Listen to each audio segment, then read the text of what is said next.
Giona A. Nazzaro on why Locarno's competition features first works solely by female filmmakers and no U.S. titles. New films from well-known auteurs such as Hong Sang-soo, Wang and Ben Rivers will compete for the Golden Leopard against potential discoveries by newcomers and lesser-known helmers in a competition that Locarno Film Festival artistic director Giona A. Nazzaro has called a mosaic that reflects the multiple forms of contemporary cinema. Interestingly, all of the 4 first works in the 17-title competition are directed by women. Nazzaro spoke to Variety about his choices for what looks like his most ambitious edition. That was a no-brainer. It's a hotly anticipated film, the second work of an Italian director who made a strong debut with a very personal and powerful film about Italian protofascist poet, Gabriele D'Annunzio. This film has a strong contemporary vibe about what it means when history comes knocking at your door and you don't necessarily understand what is happening to you. That's the main attraction of the film.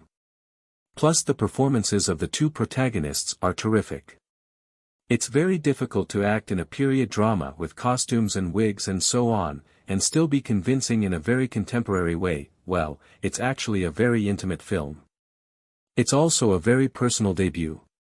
And coming from a superstar like Paz Vega, whose name is associated with films by Almodovar or cult movies such as Lucia y el Sexo, this is even more significant because she comes out as a true filmmaker.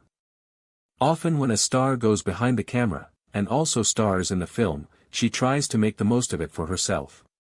But this is truly a story in service of the characters. Paz Vega does what great filmmakers do. She becomes invisible in service of the story. Well, compared with last year we received fewer submissions by female directors. On the other hand, we worked on the selection. Not by trying to smooth out this unbalance, or trying to fish for quotas or whatnot. I know this is a slippery slope.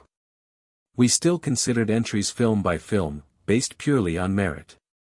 As it happened, some of the more convincing films were directed by women.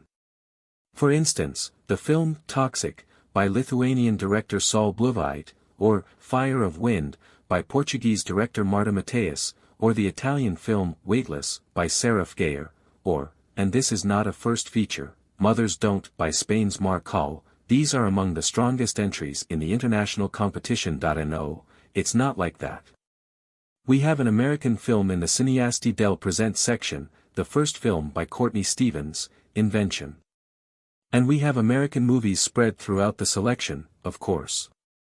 As for the competition, it's true, we don't have a film from the US. We had one last year. The thing is that most American independent filmmakers, they look for a world premiere in a US festival, which makes sense for them in terms of seeking sales, a distributor, and release strategies that we are absolutely closely connected to the US. And I say this in no way minimizing the role that the US industry is currently playing. It's simply that our competition is all world premieres.